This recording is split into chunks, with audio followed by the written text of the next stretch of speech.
Hello, I'm Quynh Dao, and now let's start our next part. Dependence, the key to power. So, what is dependence? Let's begin with a general postulate. The greater B dependent on A, the more power A has over B. When you possess anything or require that you alone control, you make them dependent on you and you gain power over them. As the old saying goes, in the land of the blind, the one-eyed man is king. But if something is plentiful, possessing will not increase your power. Therefore, the more you can expand your own option, the less power you place in the hands of others. Just imagine you are a rich guy with a lot of lands, and the poor farmer who wants to earn money have to hide the lands from you. As a result, you gain power over him and he's dependent on you. However, if there is another landlord who has as plentiful lands as you, so the farmer won't be dependent on you anymore because he has choices. And the situation will be different if the land you own is more quality than other, so you will gain dependence again. Next, we will find out why most organizations develop multiple suppliers.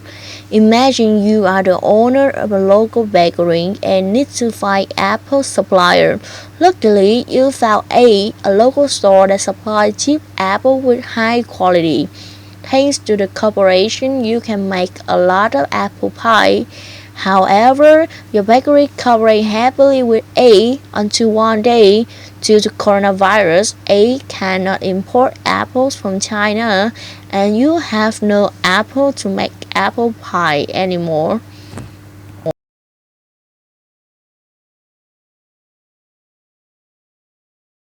Yes, it's a very simple example, and you think as an intelligent businessman like you, this never gonna happen. But this storyline had already existed in the COVID-19 time. Many stores have to close or announce to the customer that they are out of stock because they cannot import goods or ingredients from China since the border is blocked.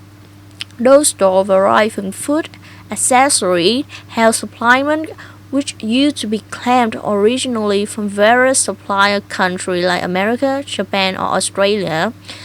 Since money is a powerful variable for dependence, it also explains why so many people aspire to financial independence, which we're gonna discuss right now. Independence reduces the power others can wield to limit our access to opportunities and resources. Even though there's very different people at different income levels, what financial dependence have in common is that everything is given to them and someone else is managing the money, so they end up with no self-esteem or sense of self-worth. Let's back to Kevin's example at the beginning of our presentation. Kevin doesn't want to study. However, he is dependent on his mom, who gives him money every day and also pays tuition fees. If Kevin wants to play basketball, he needs money, and the condition that he could receive the money is listening to his mom and studying hard. Being unemployed and financially dependent also has an impact on self-image and self-esteem. In this case, Kevin gives his mother power to control him.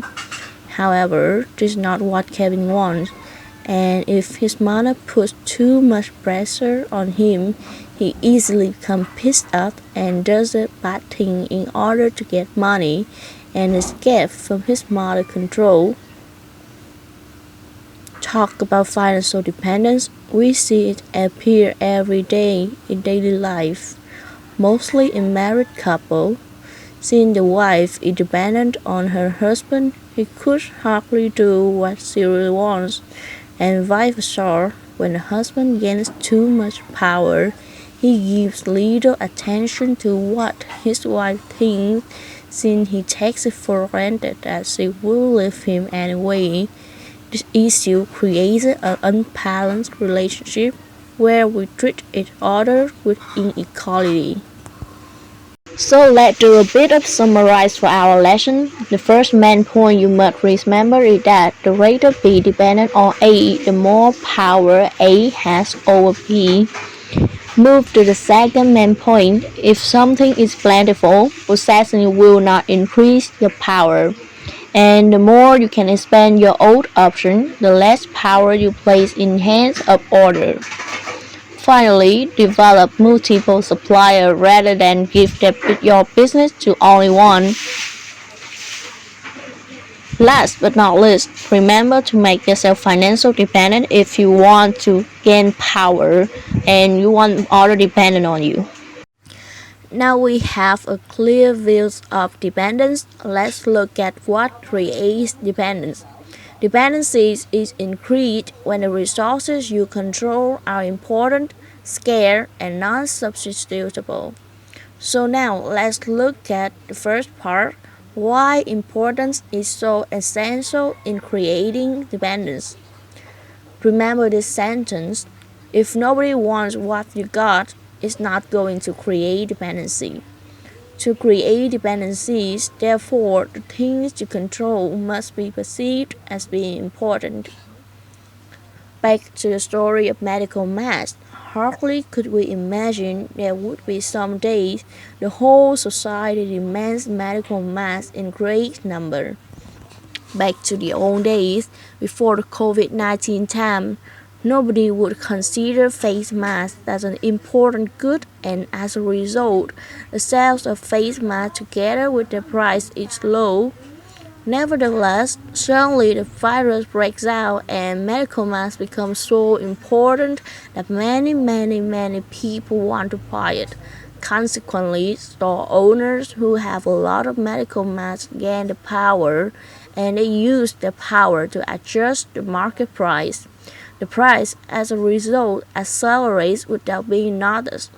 Face masks provide a feeling of certainty, and that's why they become important in the view of buyer.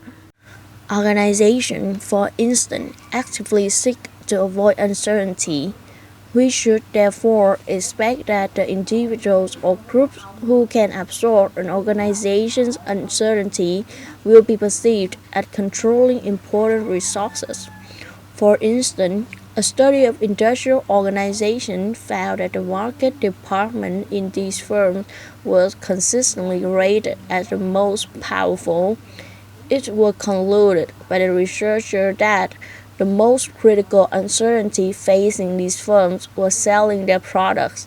This might suggest that engineers as a group would be more powerful at Bose than at Starbucks. The inferences appear to be generally valid. An organization such as Bosch, which is heavily technologically oriented, is highly dependent on its engineers to maintain its product, technical advantages, and quality. And I suppose engineers are clearly a powerful group. Just make it simple. In Starbucks, we are heavily service oriented, so we need much marketing campaigns to promote a brand name. So marketing are the most powerful occupational groups, while in Bose, which is heavily technologically oriented, will highly dependent on its engineer to maintain its product technical advantages and quality. So engineers are clearly a powerful group rather than marketing team. Scarcity. As noted previously, if something is plentiful, possession of it will not increase your power. A resource needs to be perceived as scarce to create dependency. This can help to explain how low-ranking members in the organization who have important knowledge not available to high-ranking members gain power over the high-ranking member. Possession of a scarce resource, in this case, important knowledge, make the high-ranking member dependent on the low-ranking member. This also have to make sense out of behavior of low-ranking members that otherwise might seem illogical, such as destroying the procedure manuals that describe how a job is done, refusing to train people in their new jobs, or even to show others exactly what they do, rating specialized language and terminology that inhibits others from understanding their job, or operating incessantly so an activity will appear more complex and difficult than it truly is. In a specific case, providing you are a new buyer in a computing company, you will probably run into a hard-to-please manager or a mean coworker who will not show you how to do your job effectively. Instead, they will give you complicated guidelines and make you feel that you little knows about the job and need their help to or their experience to finish it.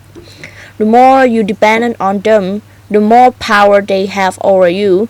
Also, since the skills are rare and only they can accomplish that job, they will lower chances of being fired by the company and increase chances of being promoted or taking the lead of the team. Ferruccio Lamborghini, the guys who created the exotic supercars that continue to carry his name, understood the importance of scarcity and used it to his advantage during the World War II. Lamborghini were enrolled with the Italian army. His superiors were impressed with his mechanical skill as he demonstrated an almost uncanny ability to repair tanks and cars that no one else could fix. After the war, he admitted that his abilities were largely due to having been the first person on the islands to receive the repair manuals, which he memorized and then destroyed so as to become indispensable. Back to the case of surgical masks in Vietnam, since those masks are important for buyers, people will buy them in great number. However, because the demand is oversupply, surgical masks become rare. As a result, stores which can supply those masks take the lead of the market. In other words, gain power of the market, and this effect will only be broken by the politics of the government. Since we are talking about surgical masks, dear all of our lovely friends and teachers, please protect yourself and your family at this time. Wish you all the best. The scarcity dependency relationship can further be seen in the power of occupational categories. Individual in occupation which the supply of personnel is low related to demand can negotiate compensation and benefit packages that are far more attractive than those in occupation for which there is an abundance of candidates. College administrations have no problem today finding English instructors. The market for computer engineering teachers in contract is extremely tight. With the demand high and the supply limited, the result is that the bargaining power of computer engineering faculty allow them to negotiate higher salary, lighter teaching load, and other benefits compared to English instructors. So now let's move to the next part, non-substitutability. So what is non-substitutability? The fewer variables substitute for a resource, the more power a person controlling that resource. As university, for example, who value faculty publishing, for example, the more recognition faculty members receive through publication, the more control that person has because other universities will want faculty who are highly published and visible recognized in other publications. So now having been through what creates dependence, let's look at a little bit summarized. Dependencies is increased when its importance means nobody wants what you got. It's not going to create dependency. Dependency increased when there's scarcity. If something is plentiful, possession of it will not increase your power. And finally, dependency increases when non-substitutability. This means the fewer variables substitute for resource, the more power a person controls that resource has. So now let's move to the final part of my presentation, social network analysis. We have seen that power comes from many sources. One major source relates to who you know and how much access you have to information within your organization. Social networks are visual marks of relationship between individuals. They are a vital part of organizational life as well as important when you are first looking for a job. For example, if you are interested in being hired by Unilever, you might call up on your social network, a network of people you know, to find people who can help you accomplish this task. You might ask your network if they know anyone at Unilever. If you did so, the people you will call aren't just your friend and family, they are part of your informal network. In fact, research finds that 75% to 95% of all jobs today are never formally advertised but are filled through social networks. Much of the work that gets done in organizations is done through informal networks as well. Networks serve three important functions. First, they deliver private information. Second, they allow individuals to gain access to diverse skill sets. And third, they can help create power.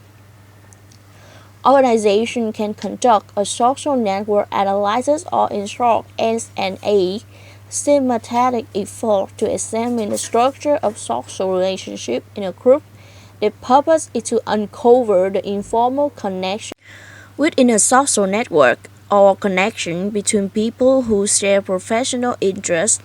Each individual or group is called a node, and the links between nodes are called ties. When nodes communicate or exchange resources frequently, they are said to be strong ties. Other nodes that are not engaged in direct communication with one another, active resources flow through intermediary nodes. In other words, some nodes act as broker between otherwise unconnected nodes.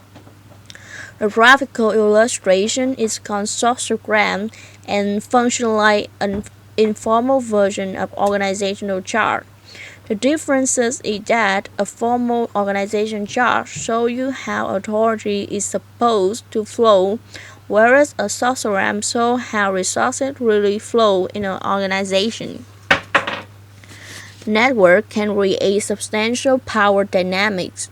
Those in the position of brokers tend to have more power because they can leverage the unique resources they can acquire from different groups. In other words, many people are dependent upon broker to give the broker more power. So the closer you are to more people, the more powerful you are. If you are a person whom many people link to and you serve as a node between people, you have brokering power. You can introduce people to each other. People high on this betweenness are also in a position to withhold information from one person to the next, which can happen during power plays. You also have greater number of people to count on when you need something, which make you less dependent on any one person. So the more ties you have that are incoming toward you, the more trusted you are. Finally, S&A can be conducted either directly or indirectly. The indirect way is to analyze email between people. For example, which employee email each other, how often, who replied to whom. Another technique is to observe a group in action to see which employee talk to each other and who approaches whom for what. Usually we'll look at data from human resources system, or maybe you can buy a software to find out what is social network analysis.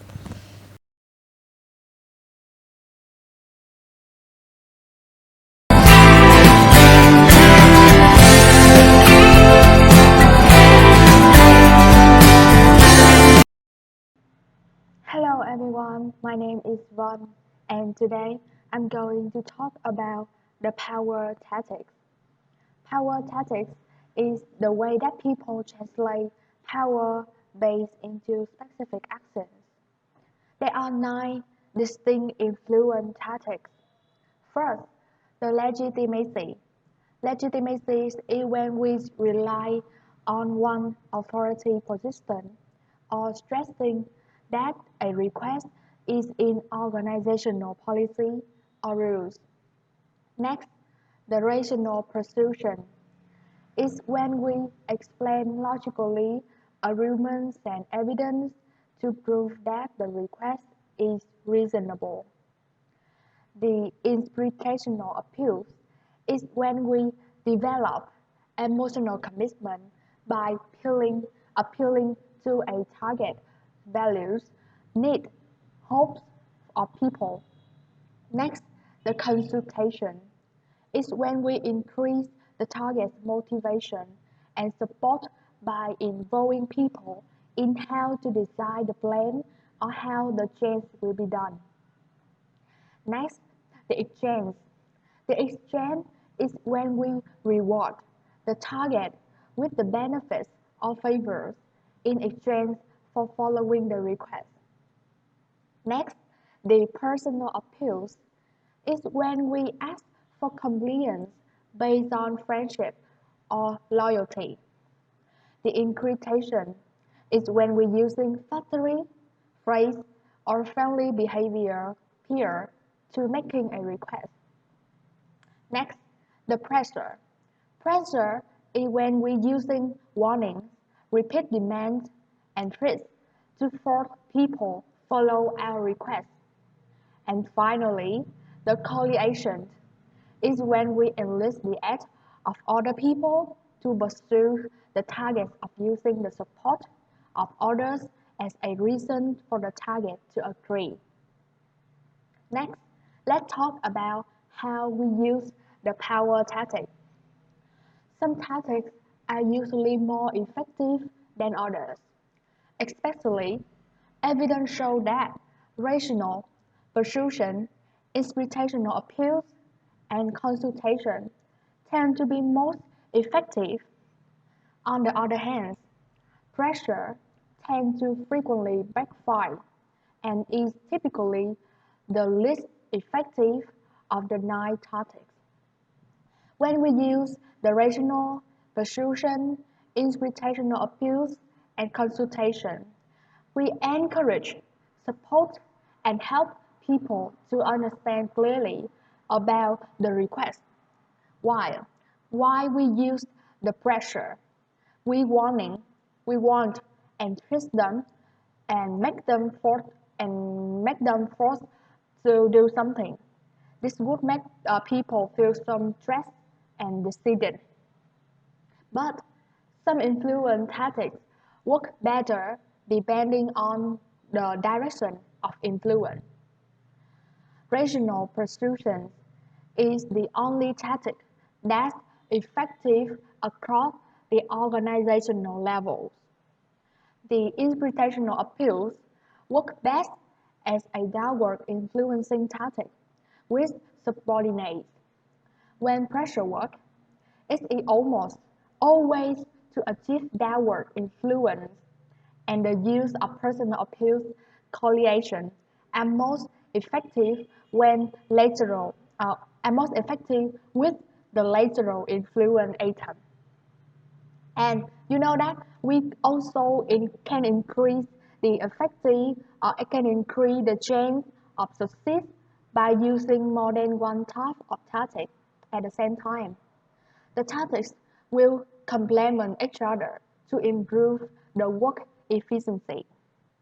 And in addition to the direction of influence, there are a number of other factors have found that it can affect the tactic work, how the tactic work.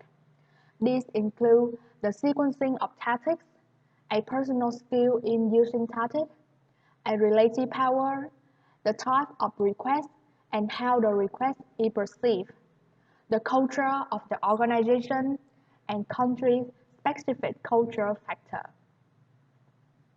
And in my opinion, I believe that the good leader with good personal skill know exactly how tactics work and know how to mix them into the most effective way to create the best result. Next, let's talk about the cultural reference for power tactics. People from different political institutions, countries, or culture have different views about power. Those from countries have individualists tend to see power in personalized terms and as means of advancing their personal ends, whereas those in collectivist countries see power in social terms and as a legitimate means of having order.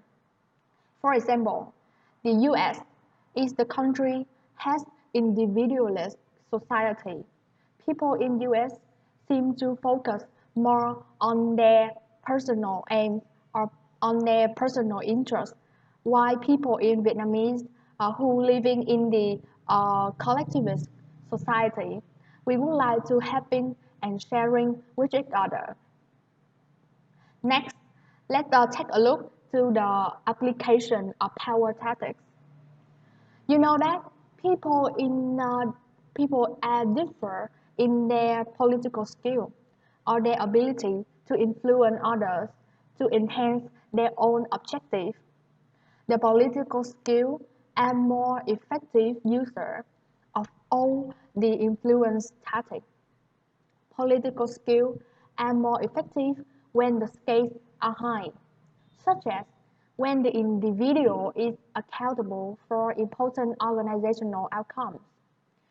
And finally, the political skills are able to exert their influence without others detecting it, a key element in effectiveness. This is a key element.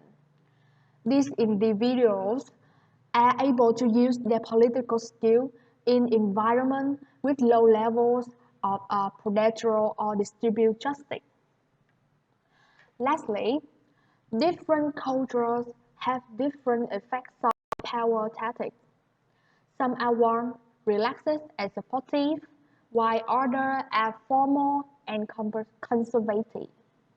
People who fit the culture of the organization tend to be often more influenced because they came from especially well in their domain in the field which is the most important that leads to the success. Moreover, the way people use tactics would be affected by their personalities. For example, extroverts tend to be more influential in team organization, while introverts are more influential in organizations that can working alone on technical tasks. So this is the end of the first part. Let's move on how power affects people.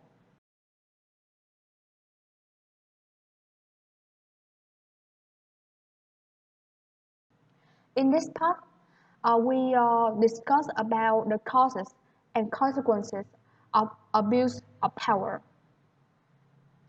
There is certainly evidence that there are corrupting aspects of power. Power leads to place Power leads people to place their own interests ahead of others' needs or goals. Power not only leads people to focus on their self-interest, it makes them to focus inward and thus they come to place greater weight on their own aims and interests. It means that they focus more in their own aims and interests than the other. Powers also appears to lead individuals to objectify others. It means that they see others as a tool to satisfy their interests and to see the relationship as is more peripheral. Powerful people react, especially negative, to any threat to their competence. Power in position of power, People in the position of power hold on to it whenever they can, and individuals who face threats to their power are exceptionally willing to take the action to retain it, whether the action harm others or not. Those given power are more likely to make self-interest decisions when they face with a moral hazard. Moreover, powers also lead to overconfident decision making. As I said that, who given power are more confident about themselves and their decisions and tend to make decisions at the first information without consultation. The more powerful they have, the more confident they are. People in power are more willing to denigrate others. 2. And next is the power variable. Power variable. In the power variable, it said that power doesn't affect people in the same way, and there are given positive effects of power. It means that power variable introduced that there are both positive and negative effects of power. First, let's take a look into the negative effect of power. In my opinion, there are 4 negative effects of power. Firstly, the toxic effects of power depend on the wielder's personality. If we had an anxious personality, power does not corrupt us because we are less likely to use power to benefit us. This effect emphasizes the importance of moral education, which will determine the way people use their power in the future. Secondly, the corrosive effect of power can be contained by organizational systems. Next, the third, there are means to blunt the negative effect of people. And finally, you know that it seems to be some truth that the people are most likely to abuse power. Those who start with low status and gain power. People, because they have a low status at the beginning, they cannot resist the allure of power. Besides some negative effects, there are also general positive effects of power. Firstly, power genocide and increase motivation to achieve goals. It also can enhance our motivation to help others. One study found that a desire to help others translate into actual work behavior um, when people feel a sense of power. Moreover, it is not so much that power corrupts as it reveals what we value. Supporting this opinion, another study found that power leads to self-interest behavior only in those with a weak moral identity. In those with a strong moral identity, power enhances their moral awareness and willingness to act. So, next, let's talk about sexual harassment. First, the sexual harassment is defined as any unwanted activity of sexual nature that affects an individual's employment or creates a hostile work environment. According to EEOC, sexual harassment happens when a person encounters unwelcome sexual advances, requests for sexual favor, and order to verbal or physical conduct of sexual nature on the job that disturb work performance or that create an intimidating, hostile, or offensive work environment. Generally, sexual harassment is more prevalent in male-dominated society. For example, in the US and Indian or Pakistan, men stay in the higher level than women, so they are given power and can take the control. Sexual harassment, beside that, sexual harassment is disproportionately prevalent for women in certain types of jobs. In restaurant industry, the percentage of harassment of two genders is almost the same. And moreover, most studies confirm that power is central to understand sexual harassment. This seems true whether the harassment comes from a supervisor, coworker, or employee. And sexual harassment is more likely to occur when there are large power differentials. The supervisor-employee diet best characterizes an unequal power relationship, where formal power gives the supervisor the capacity to reward others. Because employees want favorable performance, reviewers, they want salary increase and the like of supervisor. So the supervisor can control resources most employees consider important as scarce. When there aren't effective controls to detect and prevent sexual harassment, abusers are more likely to act. So, sexual harassment can be detrimentally impact individuals and organizations, but it can be avoided by some measure. In this presentation, I will introduce you 5 measures that can avoid the sexual harassment. Firstly, make sure that the policy against the sexual harassment in the workplace. Next, ensure that employees will not encounter retaliation if they file a complaint. Third, investigate every complaint and include the human resource and legal departments in the workplace. Make sure offenders are disciplined or eliminated.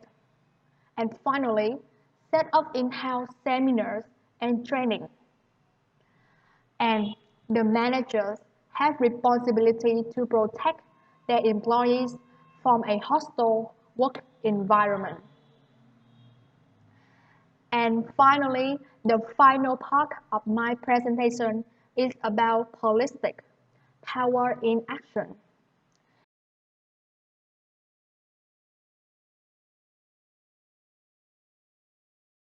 In this part, it describes how holistic work in organization.